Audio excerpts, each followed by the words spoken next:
साथियों नमस्कार। आज हम बात करेंगे एथेन में संकरण की। देखिए, एथेन में जो कार्बन परमाणु होते हैं, प्रत्येक कार्बन 4 हाइड्रोजन परमाणुओं से जुड़े रहते हैं। क्योंकि कार्बन के आउटरमोस्ट ऑर्बिटल में केवल 4 इलेक्ट्रॉन हैं, इसलिए इसमें 4 बंध बन रहे हैं, 4 सिग्मा बंध हैं। और इसमें S और P ऑर्बिटल हैं। तो इसमें इसका विन्यास देखें तो ये होता है 1s2 2s2 और 2p2। उत्तेजित होकर के ये एक S का जो इलेक्ट्रॉन है वो P में पहुंच जाता है। इस तरह से ये 4 अर्धपूरित ऑर्बिटल्स में बचते हैं।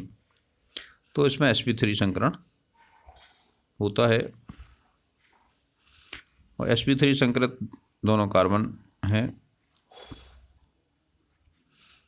तो इस तरह से ये जुड़ते हैं। ये प्रत्येक कार्बन के 3 हाइड्रोजन से बॉन्ड बने हुए हैं, 3 सिग्मा बॉन्ड ये बने। दूसरे कार्बन के भी 3 सिग्मा बॉन्ड बने हाइड्रोजन के साथ, और 3 और 3 6 सिग्मा बॉन्ड होगा, और 7वां बॉन्ड यहाँ कार्बन कार्बन के बीच बना हुआ है। तो इस तरह से कुल इसमें 7 सिग्मा बॉन्ड बने हुए हैं। तो मेथेन में जिस तरह से sp3 संकरित कार्बन होते हैं, उसी तरह एथेन में भी sp3 संकरित होते हैं। अब बात करें मेथिलीन की, C2H4 की यानी एथीन की, तो इसमें आपको पता है कार्बन कार्बन के बीच में एक डबल बॉन्ड होता है।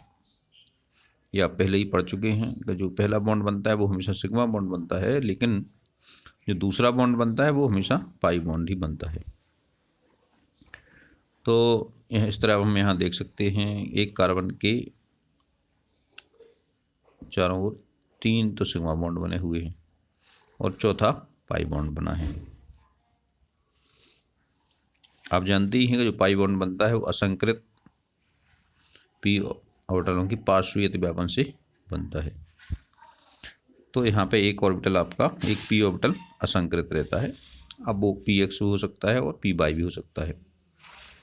तो px और p में से कोई एक असंकृत बचता है। इसमें एक असंकृत हो गया, मान लिया ये px आपका असंकृत बचा है, ये असंकृत ऑर्बिटल है।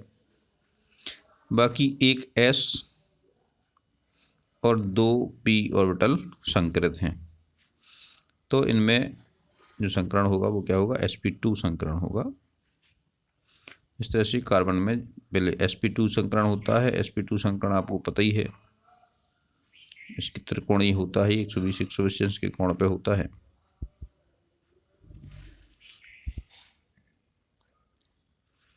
तो ये इस तरह से sp3 संकरित 2 कार्बन हैं, 2 हाइड्रोजन में जुड़े हैं सिग्मा बॉन्ड बन के, और तीसरा बॉन्ड सिग्मा बॉन्ड आपका दूसरे कार्बन के साथ बना हुआ है, और कार्बन कार्बन के बीच में एक पाई बॉन्ड भी बना है।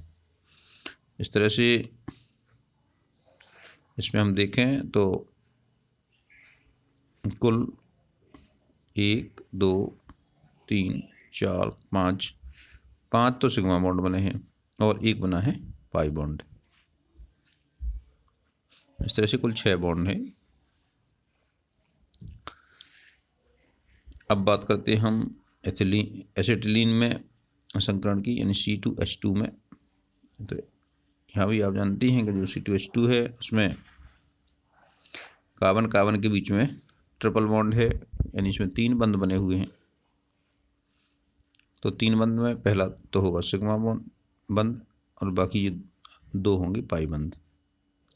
और एक हाइड्रोजन एक कार्बन के बीच में यहाँ सिग्मा बॉन्ड है, यहाँ भी एक सिग्मा बॉन्ड है। इस तरह से 2 सिग्मा बॉन्ड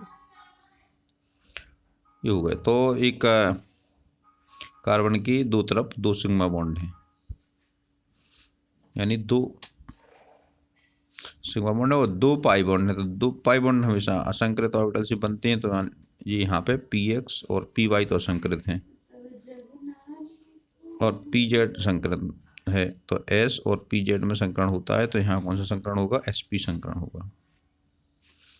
sp संकरण पता है आपको, ज्यामिति ऐसी होती है, रेखीय ज्यामिति होती है। ये देखो रेखीय है।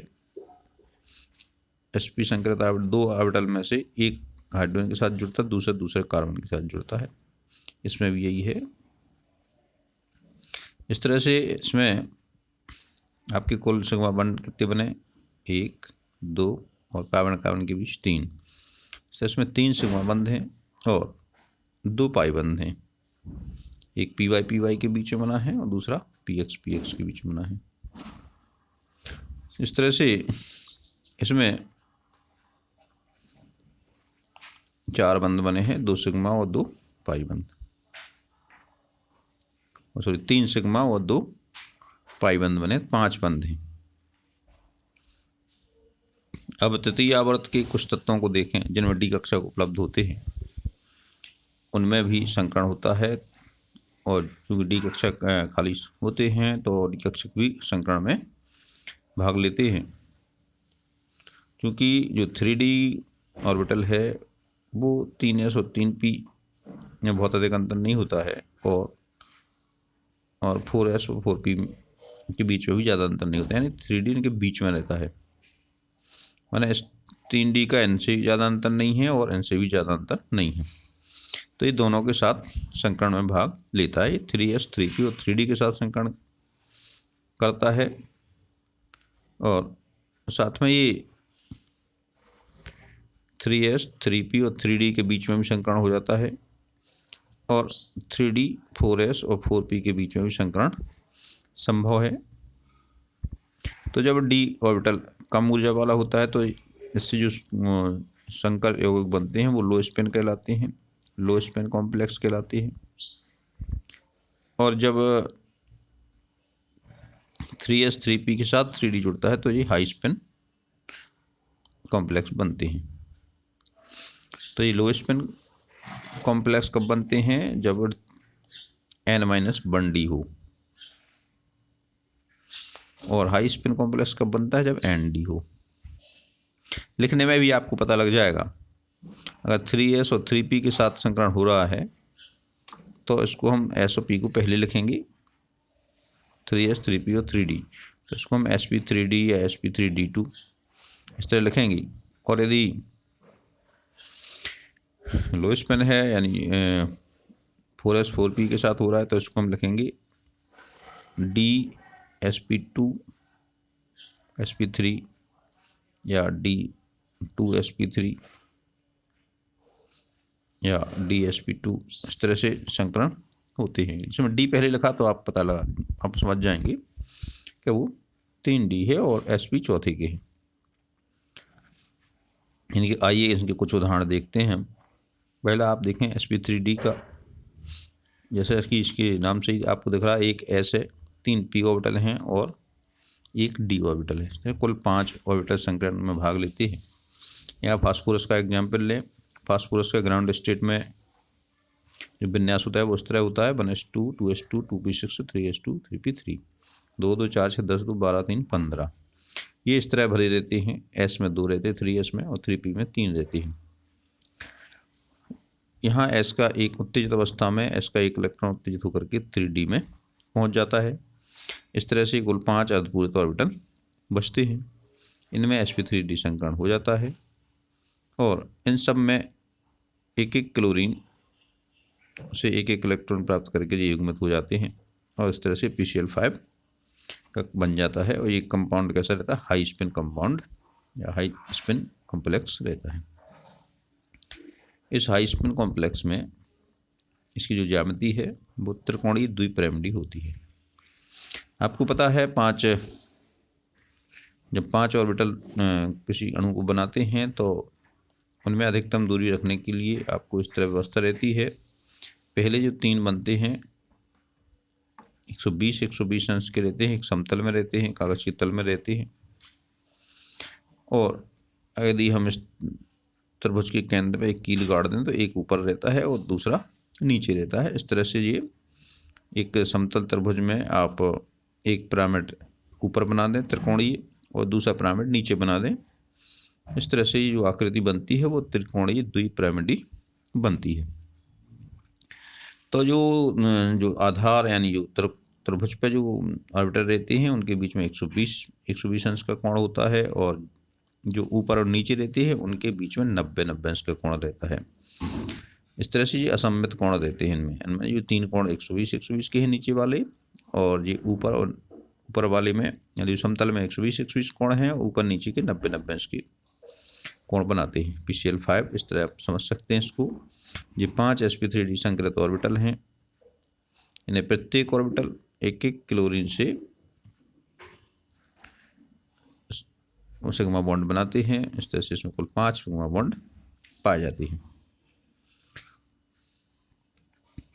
अब बात करें हम sp3d2 संकरण की। sp3d2 में जैसा नाम में स्पष्ट है, एक S है, 3 P हैं और 2 D ऑर्बिटल हैं। इसमें SF6 अच्छा उदाहरण है। SF6 में आप देखें तो इसका जो ग्राउंड स्टेट में सल्फर का विन्यास है वो 1s2 2s2 2p6 है, 3s2 3p4 है, D में कोई इलेक्ट्रॉन नहीं है। ये उत्तेजित अवस्था में क्या होता है, S और P में जो युग्मित इलेक्ट्रॉन हैं वे अपने स्थान से छोड़ करके खाली D ऑर्बिटल में पहुंच जाते हैं। यहाँ का एक इधर पहुंच जाएगा S का और एक P का इधर पहुंच जाएगा। तो इस तरह से कुल 6 ऑर्बिटल अर्धपूरक ऑर्बिटल हमें प्राप्त हो जाते हैं। तो ये sp3d2 संकरित ऑर्बिटल से एक फ्लोरीन एक इलेक्ट्रॉन देकर के क्रिया कर लेता है और इस तरह से कुल 6 बॉन्ड बन जाते हैं और ये SF6 अणु बन जाता है। यदि इसमें हम देखें तो इसमें ऑर्बिटल भाग लेते हैं 3s और 3p के, 3px 3py 3pz और 3d के 2 कक्षक भाग लेते हैं। इसकी जो ज्यामिति बनती है वो अष्टफलकीय ज्यामिति होती है। अष्टफलक समझ सकते हैं आप किस तरह होता है। एक समतल में एक वर्ग लें, वर्ग समतल में एक वर्ग है और वर्ग का जो केंद्र है उस पर हम एक आर पार एक कील गाड़ दें तो 4 जो ऑर्बिटल हैं वो आपके समतल में निर्देशित हैं 90-90 अंश के कोण पे, और एक ऊपर की ओर है। हम कागज तल पे अगर समतल मान लें तो कागज तल पे जो कील गाड़ेंगे एक ऊपर की ओर निकलेगा और दूसरा नीचे निकलेगा। इस तरह से 6 ऑर्बिटल आपके हो गए, उनकी ज्यामिति होगी कैसी, अष्टफलकीय होगी। तो ये अष्टफलकीय कैसे हो जाते हैं, आप एक वर्ग लें, वर्ग की एक भुजा के बराबर एक त्रिभुज बनाए, दूसरा त्रिभुज बनाए, तीसरा त्रिभुज बनाए। इस तरह से एक पिरामिड ऊपर बन जाएगा और एक पिरामिड नीचे बन जाएगा। तो हम इसको वर्ग द्विपिरामिडी भी समझ सकते हैं। यानी एक वर्ग है, उसके ऊपर एक पिरामिड है त्रिभुजाकार और उसके नीचे भी एक पिरामिड है। इसकी कुल फलक कितने हो जाएंगे, 4 त्रिभुज आपको ऊपर दिख रहे हैं, जो 4 पिरामिड के 4 तल इधर हैं और 4 तल उसके पीछे हैं, इसलिए सम अष्टफलकीय ज्यामिति हो जाती है। सम अष्टफलकीय यानी 8 फलक हैं, वो भी समान क्षेत्रफल की। तो ये SF6 की जो संरचना इस तरह होती है और इसमें सभी जो sp3d2 संकरित ऑर्बिटल हैं सभी से एक F फ्लोरीन का एक P ऑर्बिटल सिग्मा बॉन्ड बनाता है। इस तरह से कुल इसमें 6 सिग्मा बॉन्ड बने हुए हैं। अब कुछ और ज्यामितियाँ भी देखने को मिलती हैं। DsP2 मिलता है, वर्ग समतलीय है, लो स्पिन कॉम्प्लेक्स आपको दिख रहा है, D पहले दिखाई दे रहा है और sp बाद में लिखिए। इसका मतलब ये लो स्पिन कॉम्प्लेक्स है। दूसरा भी जो अष्टफलकीय दिखाई दे रहा है हेक्सामीन कोबाल्ट का, हेक्सामीन कोबाल्ट, यहाँ 6 लिख लेना। तो 6 हैं D2sp3, यानी इसमें 3D के 2 ऑर्बिटल हैं, एक S है 4s का है और 4p के 3 ऑर्बिटल हैं। इस तरह से कुल 6 ऑर्बिटल इस संकरण में भाग लेते हैं और इसकी ज्यामिति भी SF6 जैसी अष्टफलकीय होती है।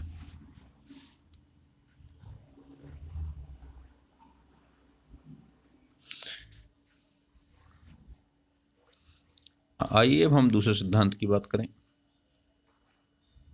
इसको कहते हैं मॉलिक्यूलर ऑर्बिटल थ्योरी यानी आणविक कक्षक सिद्धांत। 1932 में एफंड और RS मुल्किन ने एक सिद्धांत दिया है। उन्होंने बताया है कि जिस तरह से परमाणुओं में इलेक्ट्रॉन परमाणविक ऑर्बिटलों में भरे होते हैं, परमाणविक कक्षकों में भरे होते हैं, उसी प्रकार अणुओं में जो इलेक्ट्रॉन होते हैं वो आणविक कक्षकों में भरे होते हैं। यानी जिस तरह से परमाणुओं में परमाणविक कक्षक होते हैं, उसी प्रकार अणुओं में इलेक्ट्रॉन आणविक कक्षकों में भरे होते हैं। दूसरा लक्षण ये है इसका, दूसरी विशेषता ये है कि आणविक कक्षक तुल्य ऊर्जा यानी समान ऊर्जा की तथा उचित सममिति के परमाणविक कक्षकों के संयोग से बनते हैं। यानी अगर एक ही जैसी ऊर्जा यानी समान ऊर्जा वाली और उचित सममिति माने समान सममिति के होना चाहिए, एक जैसे, ये कक्षक जब आपस में मिलते हैं तो आणविक ऑर्बिटल बनते हैं। यानी परमाणविक ऑर्बिटल जो समान ऊर्जा और समान सममिति के होते हैं, वो जब मिलते हैं, संयोग करते हैं तो नए आणविक कक्षक बनते हैं। तीसरी अवधारणा ने बताई है कि परमाणु कक्षक में इलेक्ट्रॉन केवल एक नाभिक के प्रभाव में रहता है, जबकि आणविक कक्षकों में इलेक्ट्रॉन अणु में उपस्थित परमाणुओं की कई नाभिकों से प्रभावित रहता है। अर्थात आणविक कक्षक कैसा होता है, बहुकेंद्रीय होता है। परमाणविक कक्षक का केवल एक केंद्र होता है, यानी उसका एक ही नाभिक होता है, जबकि आणविक कक्षकों की एक से अधिक नाभिक होते हैं, क्योंकि उसमें एक अणु में कई परमाणु भाग लेते हैं। चौथी अवधारणा है कि बने हुए आणविक कक्षकों की संख्या भाग लेने वाले परमाणविक कक्षकों की संख्या के जस्ट बराबर होती है। यानी जितने परमाणविक कक्षक उसमें भाग लेते हैं उतने ही आणविक कक्षक बनते हैं। जब दो समान सममिति के कक्षक संयुक्त करते हैं तो एक आबंधी कक्षक बनता है, यानी बॉन्डिंग ऑर्बिटल बनता है, और दूसरा प्रति आबंधी यानी एंटी बॉन्डिंग ऑर्बिटल प्राप्त होता है। यानी दो परमाणविक कक्षक जब संयुक्त करते हैं तो हमें दो आणविक कक्षक प्राप्त होते हैं। एक आबंधी आणविक कक्षक कहलाता है और दूसरा प्रतिआबंधी आणविक कक्षक कहलाता है। अंग्रेजी में आबंधी को बॉन्डिंग ऑर्बिटल कहते हैं और प्रतिआबंधी को एंटी बॉन्डिंग ऑर्बिटल कहते हैं। ये आबंधन या बॉन्डिंग आणविक ऑर्बिटल की ऊर्जा कम होती है, इसलिए उसका स्थायित्व अधिक होता है, जबकि प्रतिआबंधी यानी एंटी बॉन्डिंग आणविक ऑर्बिटल की ऊर्जा अधिक होती है। यानी अगर मान लो इस ऊर्जा के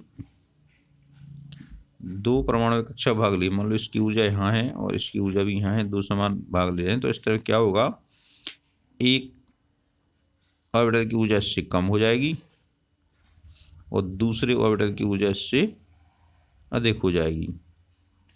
तो जिसकी कम ऊर्जा होगी ये स्थायी होगा, इसे हम आबंधी या बॉन्डिंग आणविक ऑर्बिटल यानी बॉन्डिंग एटॉमिक ऑर्बिटल कहेंगे, ये बॉन्डिंग है। और दूसरा है एंटी बॉन्डिंग।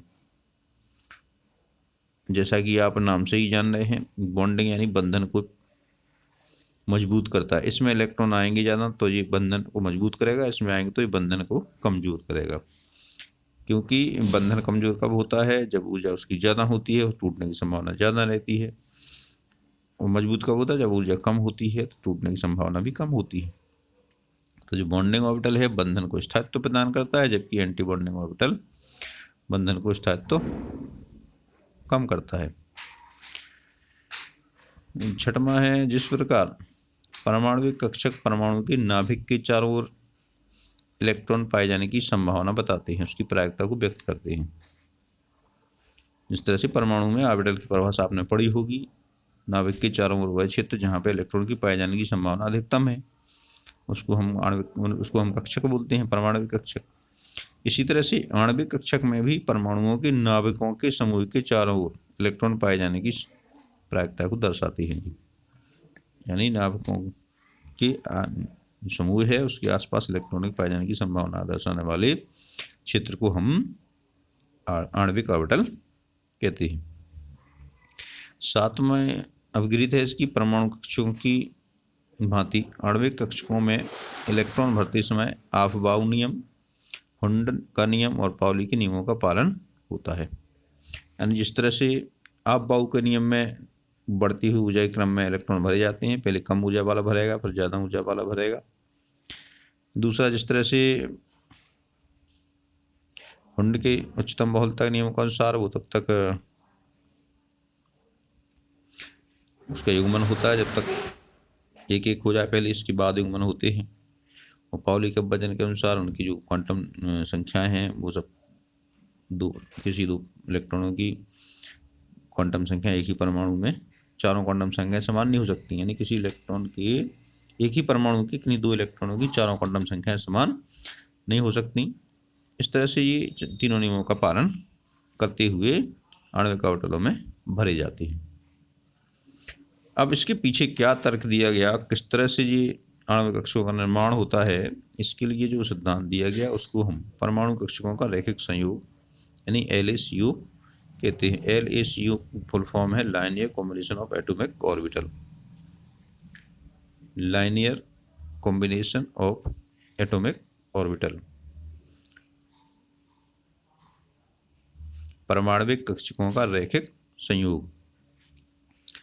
क्योंकि यहाँ हम बहु इलेक्ट्रॉनिक, जैसे आपने हाइड्रोजन के लिए श्रोडिंगर तरंग समीकरण को आसानी से हल प्राप्त कर सकते हैं, लेकिन एक से अधिक यानी बहु इलेक्ट्रॉनिक निकायों के लिए श्रोडिंगर समीकरण का हल प्राप्त किया जाना वो काफ़ी कठिन है। इसलिए इसको समझने के लिए हमने एक अप्रोक्सीमेशन मेथड का सहारा लिया है। अप्रोक्सीमेशन मतलब उसमें थोड़ी बहुत गलती हो सकती है, लेकिन कठिनाई से बचने के लिए हमने इसे सरल करने के लिए इसका सहारा लिया है। इसको हम कहते हैं LACO, linear combination of atomic orbital. यहाँ पे ये माना जाता है कि जो परमाणविक ऑर्बिटल का जोड़ और घटाना यानी इनका योग होता है और इनका व्यवकलन होता है, उससे आणविक ऑर्बिटल बनते हैं। यानी दो चीज़ें बनेंगी, दो प्रकार के बनेंगे। तो जब इनका योग होता है तो आपका आबंधी आणविक कक्षक बनेगा, बॉन्डिंग ऑर्बिटल बनेगा जब दोनों तरंग फलनों का योग होगा। इनका जो तरंग फलन है वो इन दोनों की, मान लीजिए A और B दो परमाणविक ऑर्बिटल हैं, जब ये दो मिलेंगी तो नया इनका योग होगा तो बॉन्डिंग ऑर्बिटल बनेगा, और इसकी ऊर्जा इन दोनों की ऊर्जा से कम होगी। और जब इनका अंतर होगा यानी विपरीत दिशा में मिलेंगे, योग है माना समान दिशा में मिली और अंतर है यानी विपरीत दिशा में मिले, तो विपरीत दिशा में मिलेंगे तो इनकी ऊर्जा बढ़ जाएगी। इनसे जो बॉन्डिंग ऑर्बिटल, जो एंटी बॉन्डिंग ऑर्बिटल मिलेगा, इसकी ऊर्जा परमाणविक ऑर्बिटलों से ज़्यादा होगी। यहाँ पे मान लीजिए ये हाइड्रोजन के दो परमाणविक ऑर्बिटल मिल रहे हैं, मान लो HE माने, इसको HB माने, तो इसका जो तरंग फलन है वो साई A है और इसका तरंग फलन साई B है। ये दोनों जब मिलते हैं तो एक तो बनता है आपका सिग्मा, यानी इनका जी आबंधी आणविक ऑर्बिटल, ये दोनों जब प्लस में मिलते हैं तो सिग्मा बनता है। इसका जो आयाम होता है, तरंग फलन होता है, वो दोनों के तरंग फलनों के योग के बराबर होता है। और जब ये विपरीत दिशा में मिलते हैं तो इसका जो आयाम होता है वो तरंग फलनों के आयाम के अंतर के बराबर होता है। उसको सिग्मा स्टार से दिखाते हैं। और जो सिग्मा यानी आबंधी है और 1s के मिलने से बनाए तो सिग्मा 1s लिखेंगे इसको, और इसको लिखेंगे सिग्मा स्टार 1s। यदि 2s के मिलने से बनेगा तो यहाँ पर सिग्मा 2s और सिग्मा स्टार 2s लिख देंगे। अब हम इसको गुणात्मक तौर पर समझने का प्रयास करते हैं। आपने शायद तरंगों के अध्यारोपण का सिद्धांत पढ़ लिया हो, यदि नहीं पढ़ा है तो अब थोड़ा संक्षेप में इसको समझ लीजिए। जब कोई दो तरंगें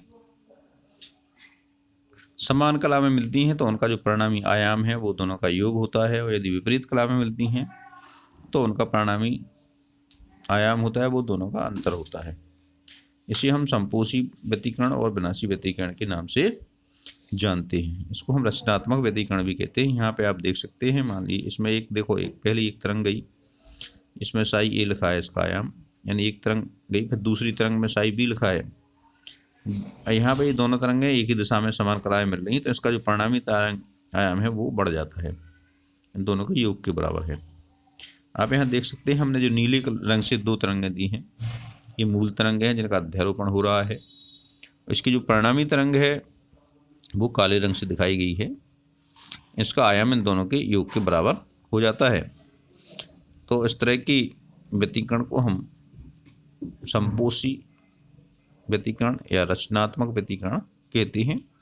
रचनात्मक यानी कंस्ट्रक्टिव इंटरफेरेंस, इंटरफेरेंस यानी व्यतिकरण।